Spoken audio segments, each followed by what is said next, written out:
things will we're gonna so I'm gonna call a meeting of the advisory committee to order December 5, 2023 at 6 p.m. But on Zoom as noticed. Roll call for attendance. Gina Stino. Gina Stino present. Mike Barclay. Mike Barclay present. Mark Cameron. Mark Cameron here. Brand Collins. Present. And Diane Kennedy, I don't believe is going to be with us. Mark Maggi. Present. Mary McGoldrick. Present. And Meg Wheeler will not be with us either. And Rob Hillman, I am here. Okay. So I was, as I do, watching the select board meeting. I like to say I do it so you don't have to, but Thank you. It's free country. And they had on their agenda their budget message, and it was nice to hear. They say, well, we would prefer to hear from advisory before we issue a budget message, and since that's part of our job, I thought we should do so. And then we had a meeting scheduled that had to be scratched because of some technical errors with posting. So, out of deference to our friends on the select board, I put this meeting together just for the single issue of getting, if we can, getting through a budget message. I wasn't sure whether we would have, I'm delighted that we have as many people as we had. I thought we might end up with a bare quorum, so I didn't want to take on any other business. I took the liberty of drafting, and well, not so much drafting as updating the budget message to which contains a lot of things we've said before, and updated a couple of concepts just in in light of particularly what's happened over the last few weeks. So I don't know whether anybody wants to sort of speak to it directly or anything that ought to be in there that isn't, or do you want to go down it sort of a paragraph at a time? And I'm okay with everything. Always, I think all of us have probably sat on some committee at some point that's fly spec the document, which is always a little perilous, but there's a lot of goodwill on this committee, so we have some to burn. So, Mary? Would it be possible to for you to share your screen, or one of us to put it up, so if we choose to go through paragraph by paragraph, we can do that within I'm not going to dispute that that's possible. Here, share screen. What happens if I do this? Click.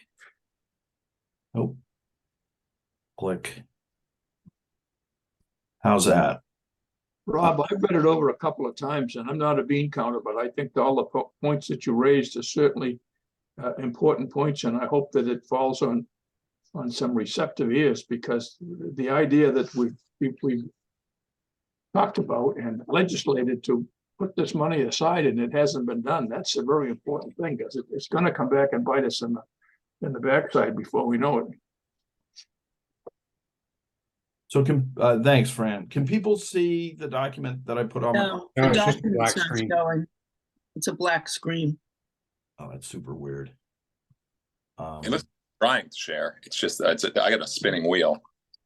Yeah, I can. Let me see if I can put it up for you. Okay. Yeah, well, we should have accepted the cold reality of my competence earlier. It's technical. It's not human error. So everybody see that? Yes. Yeah. Okay. So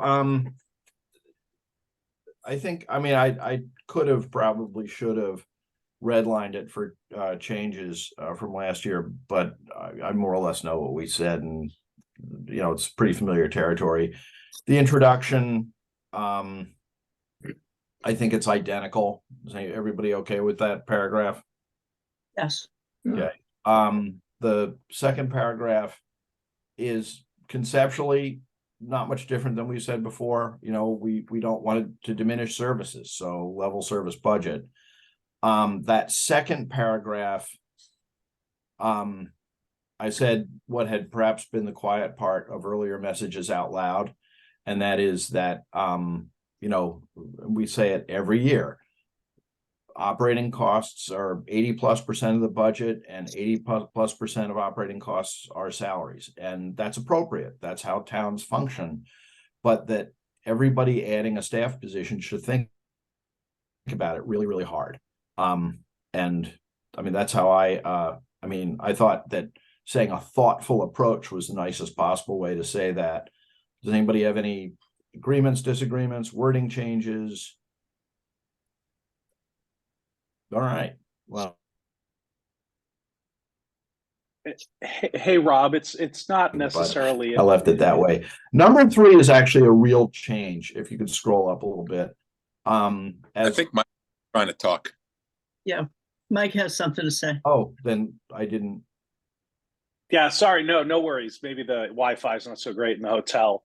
But just on level 2, you know, point number 2, where we talk about level services and your point, Rob, around just, you know, adding FTEs. I mean, I don't know if it's maybe too detailed, but you know, when I think about the fact that we're now creating, you know, we've created funds to put aside money for capital and stuff like that. I just wonder if, along with the message of being judicious about adding headcount, you know, there's something about, you know, capital, I don't know, some form of capital relief a little bit, because I mean, right, the roads, typically in the capital budget, there's an allocation for roads, and with the new fund, we shouldn't have to do that, right? I think that gets addressed later on, Mike. Okay.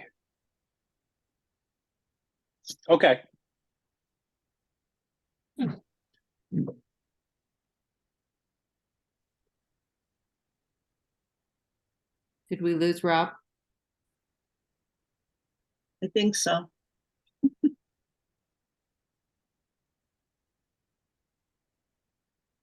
Okay. Oh, Mary, you're up. Are you going to go back to sharing, or do you want to wait to see if he comes back? I'm sure he'll come back, but why don't we put it up just to refresh everyone's memory so we can read the reserve fund, because that is different than in previous years. So if it's possible to scroll down a little bit, Chris. Like, I think everything this is the meat of it. we Right? know. Yeah, let's look at this part.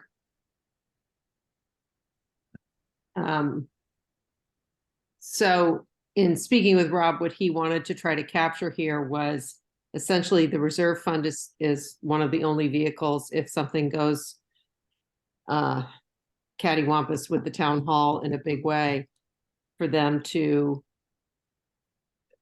have funds that are available to them. So that is what he was trying to address here.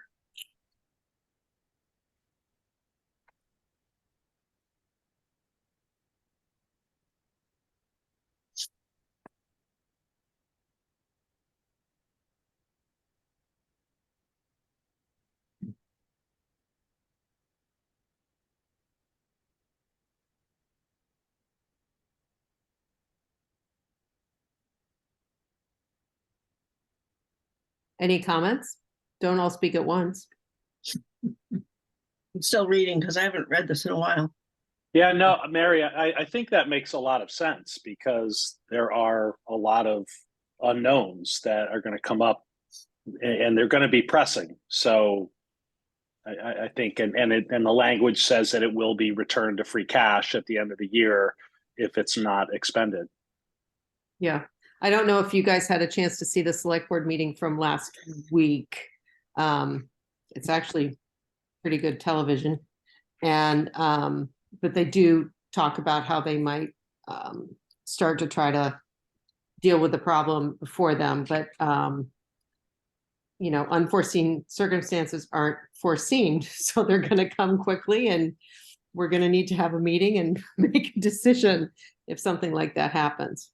So, Chris, do you have anything just to add to that?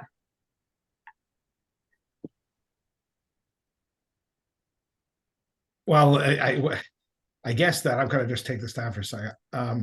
That I thought I just Rob, I thought I just joined him back in, but he's I am back. oh, there Can you hear are. me? There you Yeah. go. I had to, my laptop's a mess. I apologize. That's embarrassing, but I'm back. So I blipped out when Mike was talking about point 2 and you're now on point 3. So, carry on and, let me know if there are any changes. So Rob, just reviewing, the changes that were made in point number 3, especially as it, the town hall situation or the unforeseeability of something that might happen at town hall would require the use of the reserve fund. So that's what we're chatting about. Okay. While I was taking my little break there, was there any desire to change any of the wording in paragraph 2? No, Okay.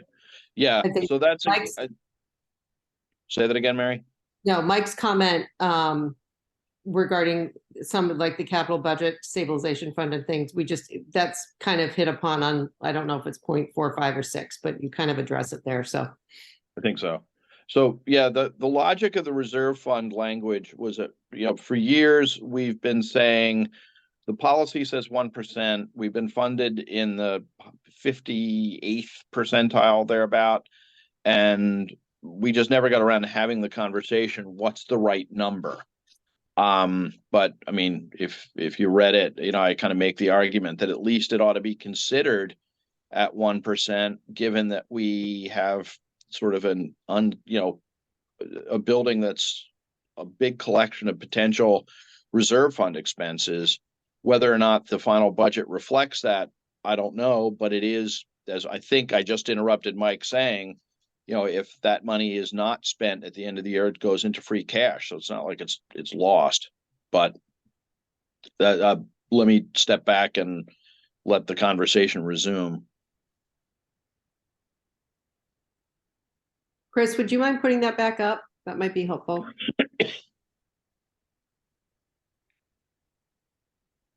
Thank you.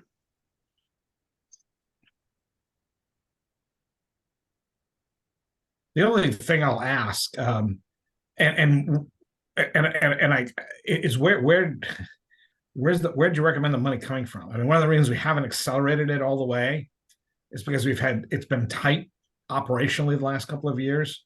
To increase this by about $150,000 is not an insignificant increase in 1 year. And I understand the argument you're making. I totally understand it. I think when we put in 1%, it was an aspirational thing, and I think in the years since that policy was put forward, I'm not sure that it's necessarily a goal that I would recommend again. That said, you folks set the policy collaboratively, and I just don't know where I'm going to. I mean, again, to increase it in one fell swoop to $400,000 from what's roughly $250 is a big leap. Since you ask, I might have a suggestion, but I'll throw it open to the group to see if anybody else has an idea first. Hearing none. Does Go ahead, Mark. does this fund need to be returned to free cash every year? Is that something that has to happen, or can it be something that's funded incrementally and doesn't continue to be a burden on the forthcoming fiscal years? It's a reserve fund.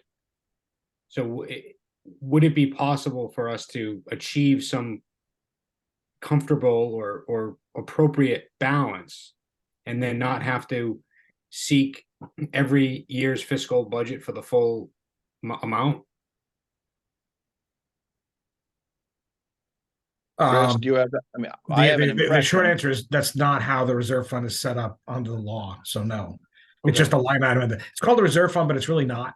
It's a line item in the budget that the advisory committee controls. But at the end of the year, any unspent funds, I mean, usually, by the way, at the end of the year, we use it to balance other funds. We use it as needed to balance out anything that's over. Typically ends up going towards some kind of overtime or something. So the short answer is no, but you can you can make a recommendation that if X, if there's money that rolls back into free cash, that it goes into the stabilization fund or something like that. I mean, you could do that and encourage the stabilization fund to go higher or something like that. I'm sorry, say that last part again, Chris. So what I was saying, and I'm going to take this down just so we can see each other talk, is that you could recommend that kind of like we fund in spirit, the stabilization fund for special education. If the schools turn back money, we tend to try to do the equivalent amount of rollover free cash in the next year and put it into the special ed stabilization fund. If the schools turn back money, you could make a recommendation that if there's extra money in the reserve fund that is not used, that it go into the stabilization fund or something like that. The general stabilization fund, the big one, or something else. I mean, that could be something. It's a following Mark's, with Mark's idea, because you can't lock it in. I mean, it's just a budgetary item. Money can't go. Money in the budget can't be rolled over from year to year. It doesn't work like that. I see Mike has his hand up too, Rob. So yeah, I can't. Oh, I can see it on my little screen. Go ahead, Mike. I'm sorry. Yeah, I was going to ask Chris. I mean, with town hall and the situation there, I mean, there must be a list of to-do items at this point that can't be put off anymore. And so I'm just wondering, are those at this point fairly well vetted so that they can go through the capital process, or is there a likelihood that the reserve fund's going to have to be tapped? And and of course we've also gotten off easy the last couple of winters in terms of snow and ice budget too, which you just never know how that's going to play out. So I guess, that's my concern is, now that town hall has been put off in various versions, there's got to be some pretty big checks that need to be written for that. Well, the select board's got to talk about that again on Tuesday night. I think there's a degree of there's a degree to which we're trying to nail down exactly what is, critical, like life safety. We know that there's issues with the fact that half the building has no sprinkler system and the buildings are not fire separated. They were never proper. That work was never properly completed in the 80s when this building was done. There is one fire door, but it's only on the first floor, so it doesn't really help much. So we're looking at that, and we have a code inspector, a third party code inspector coming through to look at the building to highlight, again, because we're dealing with current code now, right? So what are other issues that are health and safety related? It's not a surprise that the select board has asked for options, and we're going to present probably 3 to the board on Tuesday night for consideration for short-term answers, with an understanding that it's highly likely that at least part of this building will not be able to be occupied in the long term while this is being sorted out. The historic building has no fire system. It doesn't have adequate egress and exits, and Mark Cameron can talk to all that because he's studied it all. And the hallways are not safe. They're not ADA accessible, and they're also not. You can't even carry a stretcher down in the historic building. I'm talking about the second floor. So if nothing else, it's highly likely that we're going to pull staff out of the second floor of the historic building. But again, I don't have an answer to that exactly. So the short answer is, Mike, yes, there'll be some expenses, but there'll be major repairs are going to be well beyond the reserve fund, and they're going to, and I expect that come annual town meeting, there'll be some proposals to do something. That said, the cost that will happen though will be temporary relocation of staff while any work's done, because you can't have people in the building where you're ripping apart a fire suppression system or electrical system or anything else like that. So I don't know if that really answered your question, but it gave you an idea that we're still kind of going through things. Yeah. Okay. All right. I'll wait for that. I guess my concern is that, because there have been multiple proposals over the last many years for different versions of town hall. I do think there's just been money that's not been spent because we've been expecting that there would be a bigger solution. And so I guess we'll wait and hope then that whatever you present can somehow, wait until the spring town meeting to find its source of funding there. Well, the problem is there's really no other choice. I mean, you don't have spare money, right? Unless an emergency town meeting is called, which I don't foresee happening.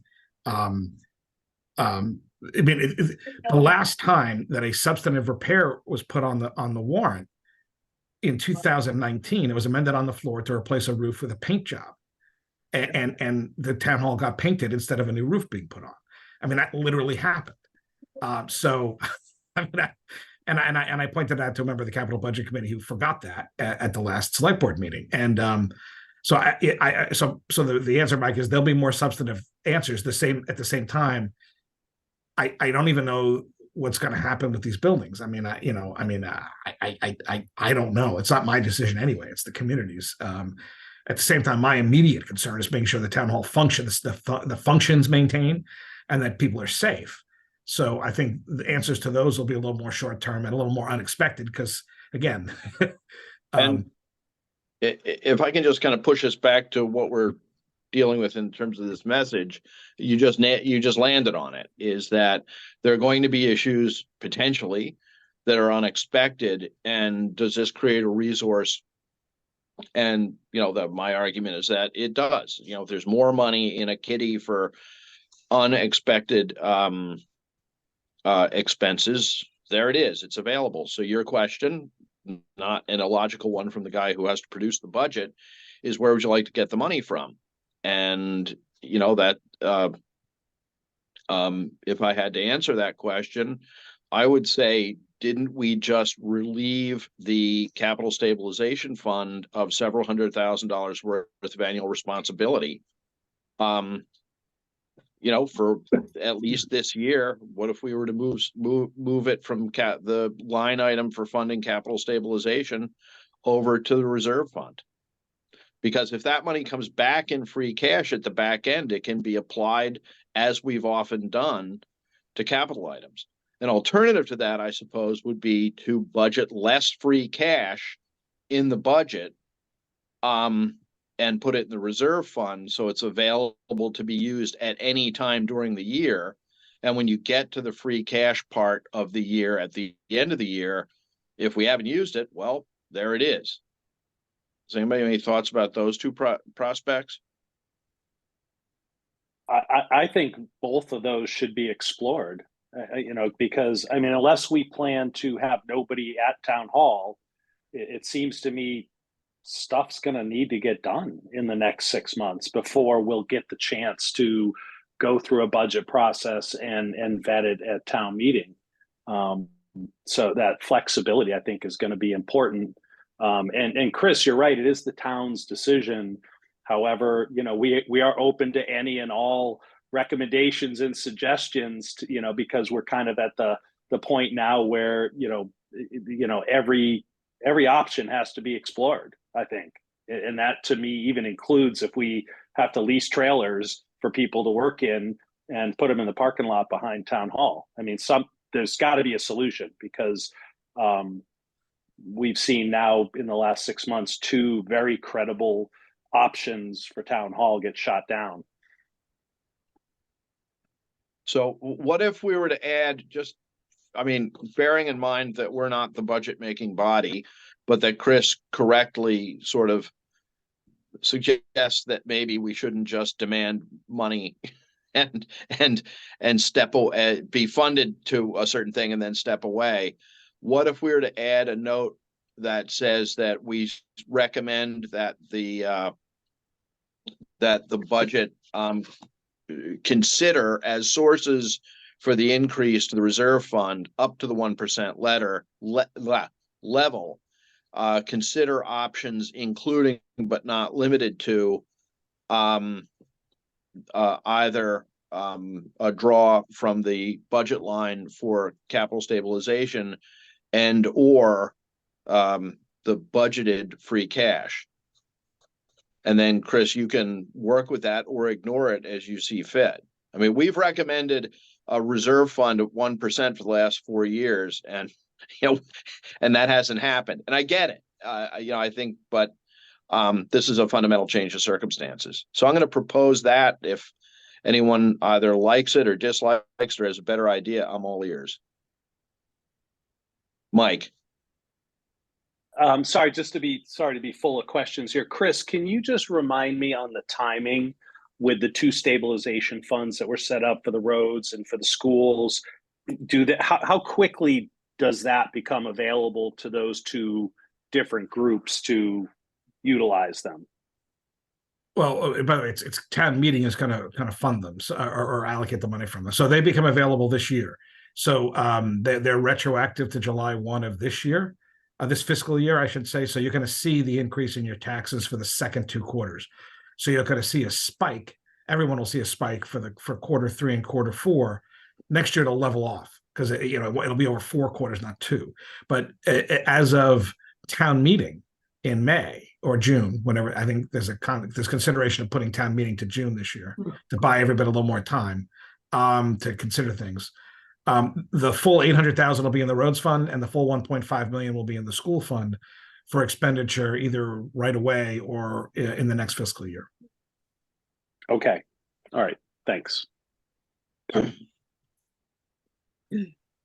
So any other comment or question about that proposed edit? Yeah, do ahead. those stabilization funds, they're not a 1 year thing. They continue on ad infinitum, no? So if we don't spend $800,000 in the roads next year, that money doesn't go back to the town. It rolls over into to 26. Is that right? That is correct. Yeah, right. That's what I thought. Okay, thank you. And the same thing for the schools. Yeah. Right. And the difference is that, for the last few years, the Capital Budget Committee has correctly pointed out that roads got dumped into the budget for the fund over which they have authority to make recommendations. I think it should be somebody should say out loud that our fund is our actual fund. We get to determine where it goes. They just get to suggest. Just a quick clarification. But they think very deeply about where that money goes, and they do it really appropriately, generally speaking. And they had pointed out repeatedly that not only did their budget not inflate by any kind of a number, but it also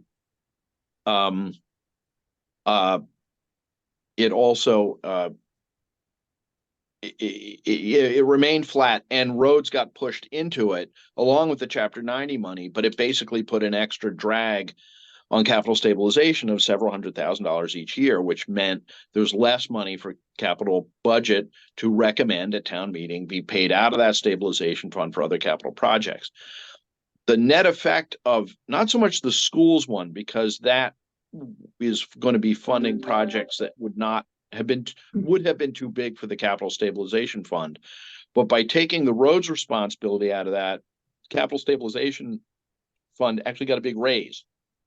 And it should, because it's some of that is catch-up money, CATHC up, not the condiment. And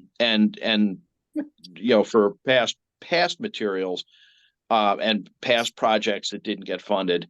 But if we have what we think we have in front of us now, and that is a potential for town hall to generate some serious problems with immediate impact, that the right place to have that money sitting isn't in the capital stabilization fund, that extra money, it's in the reserve fund. Because that is something that this committee can release, in as much time as it takes us to notice a meeting. So I think there's, ultimately the budget is, created by the town manager with the supervision and input of the select board and other boards, and goes to town meeting floor. Our budget message is part of the information flow that goes into that whole process. So like I said, I think that Chris's point is right. If we're going to ask for more money to go to point X, we ought to say where it should come from. And I propose that we say to the budget making persons, that that they should look at options, including capital stabilization and or the reserve for free cash, which sits at 3 to 4% generally. But by taking the budgeted free cash and putting it in the reserve fund, it has two places it can go: an emergency, let's call it something at town hall, or back to free cash. And given that the free cash would probably be funding that emergency, it would just be too late to get there. It seems to me to be there's a pretty good argument for each one. And then we let Chris and the other people who are actually assembling the budget take that. It's just an opinion, take it into account and do what they want to do. Does that work? Makes sense to me. All right, then I'll plug in. I'm not going to try and do it on the fly, but if everyone's comfortable with that conceptually, I have it jotted down and I'll put it into the version that I type up and send to our friends at on the select board. So unless anybody wants to talk about that some more, we can move on to number 4, free cash.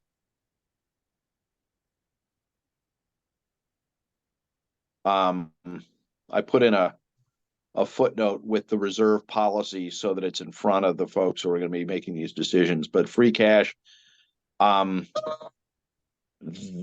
is the same as it's been before.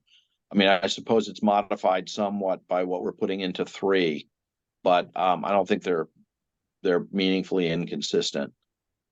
So everybody want to take a... Hey, Rob, let me interrupt for a second. I printed your final budget message, and it was the same one as the draft. So I don't see this, the one you're showing on the screen in my computer. Did you publish that? I emailed it to everybody. I sent last year's and a revision. You might be looking at the last year's one. I wanted to give people both of them to have in front of them. But if you look at what's on the screen, that's the version. Yeah, no, I never received that one. But anyway, I got the substance of it is in the 24 Okay. budget message that must have been the draft. I got the draft twice. Okay. I'm sorry about that. So as to paragraph 4, free cash is essentially unchanged. Does anybody have any comments on free cash? All right. Long range planning. In our past budget message, we've continually said long range planning is a good thing, which is, pretty self-evident. I think we're just, the only thing I recommended putting in was a specific reference to the special stabilization funds and continuing to do an analysis with the new math. Nothing radical there. Comments, questions? Okay. Capital stabilization, we had that harangue I just made a little while ago concerning increasing the capital line. We had in there before. The only change that I propose making is the last part where our committee recommends that it's a good time, and I'm sure capital stabilization will be looking to do this. I'm sorry, capital budget as a committee will be looking to do this and sitting down with the new reality. Rather than telling them what we think that the capital budget should be, I just think that there should be a discussion, but I would continue to take a position that if we're going to have a capital stabilization fund, it needs to have an escalator in it, whether it's 2.5% or some other percent could be a matter of debate, but leaving it flat for 10 years drained it of a significant percentage of its buying power. I think Mike was alerted to that in some conversations we had with capital budget. And I think it's fair. I mean, I think it's kind of silly to say, I'd like my payments for everything to stay flat. But, the next time I paint my house, it's going to cost 20% more. So, Is everybody okay with that language? Improvements, questions, comments? I used to buy an ice cream cone downtown in Cohasset for 5 cents. So, I mean, things do change. It's now $5.